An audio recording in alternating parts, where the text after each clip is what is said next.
Fortnite Chapter 6 is massive, and you know what else is massive? Today's build, which you guys voted for because I could not decide. Chapter 6 is called Hunters, and it's a Japanese-inspired map with 14 brand new, never-before-seen locations, tons of new weapons, and of course awesome Battle Pass skins, all of which I'll be building in LEGO. So let's do this.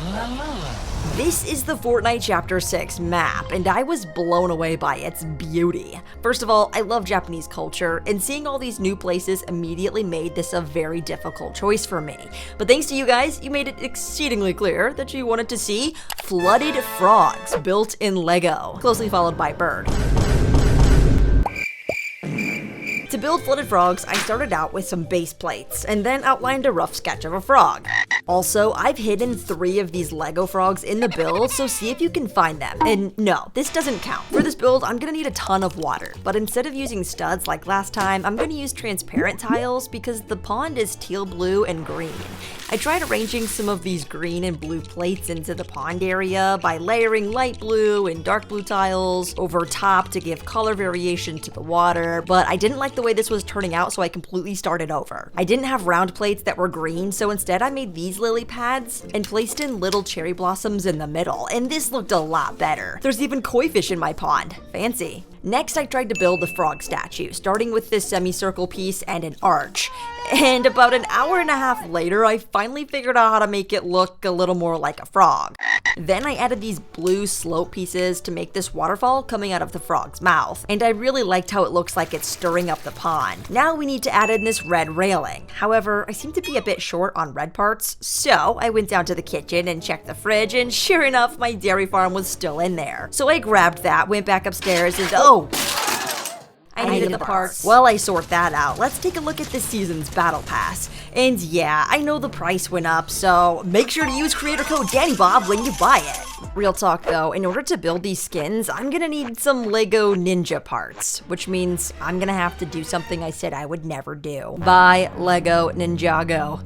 With these sets in hand, I dug out all of the ninja parts to the best of my ability and built Nyanja with this cat ears hood piece from Sora and some Neko claws. Neko means cat in Japanese, so that's cat claws. Now that we have our player skin, let's hop back into build mode. I placed on those red plates for the railing and then adorned them with some gold studs on the posts. I had a really hard time deciding on dimensions since I knew I wanted to build a main building and 2 facades on the sides to enclose the space. To make the main building behind the frog, I'll need to build some of these white and red panel doors, so I got to work on this design using the parts that I had on hand, and it worked out to be just enough. I placed down some concrete borders and wooden walls, along with 2 more windows, and now I have a huge interior space that I'll be able to decorate later. I got to work building some more pillars and walls for the 2 side buildings, and I found this nice ring that acts as the perfect door knocker. For the flooring, I noticed that there was a variety of textures, so I went with the light gray out front. For decorations, I noticed there were places to sit and have tea,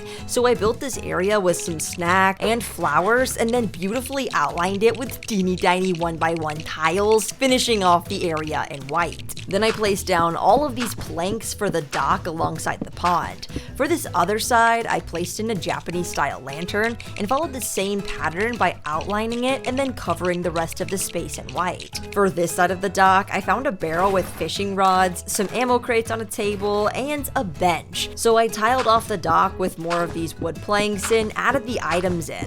And now this is really starting to look nice. So nice, in fact, it looks like our first guest has arrived. This is Jade. Pink Jade, to be exact, because I didn't have that hairpiece in blue. This is the next Battle Pass skin, and I added on these shoulder pads and a ninja mask. There's also her cursed edit style, which uses this Oni face print and a helmet that I stuck a bucket handle to. And then I built the charming Ken, with this backpack piece that can hold an additional katana. But wait, can he do the invisible cut?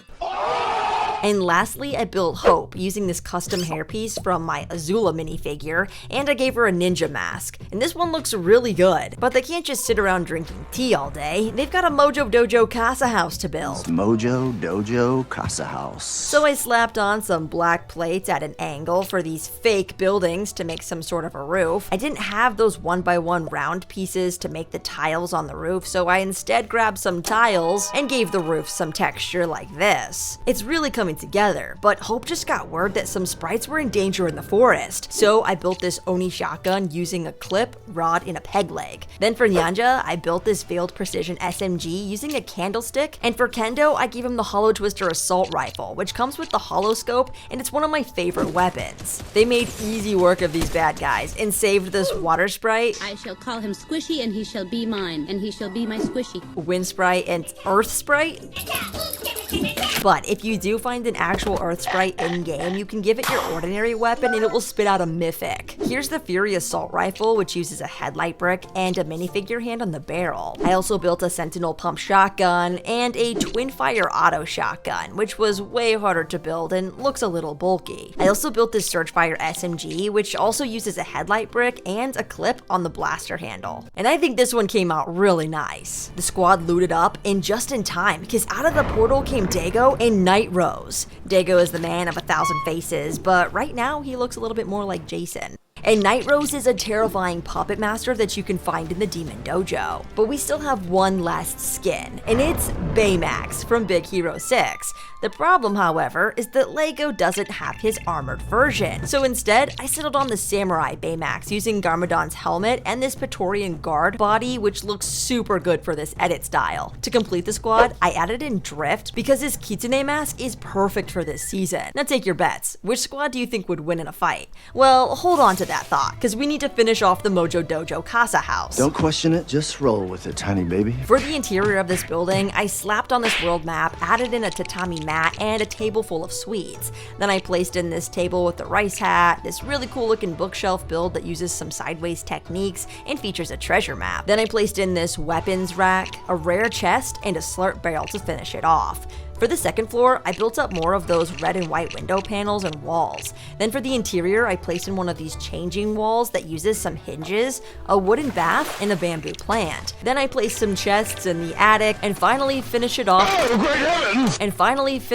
with the last of the roofing, which I also textured using a few more tiles. For the finishing touches, I added some embellishments out front, and I built a wooden tress to give it that Japanese flair. And I think we have done it. I really like the way this turned out, and it definitely has all the elements of this location, including the frogs, which I wonder if you've discovered by now. The last items in this game are the Typhoon Blade, which I made by using a feather piece that I stuck to this katana. Then there's the Void Mask, which is basically an ender pearl that allows you to teleport from location to location. And lastly is the Oni Fire Mask that launches heat-seeking fireballs. Now obviously all three of these items use sticky tack, which isn't ideal, so instead I found this Lego Ninjago polybag with this perfect Oni mask. You can even swap out the horns to make them even larger, and I think this looks super accurate to the fire mask. But there's still so much more to explore in this game, and I think that portal is about to go active. So let me know what you want to see come through that portal in the next video, and until then, thanks for watching.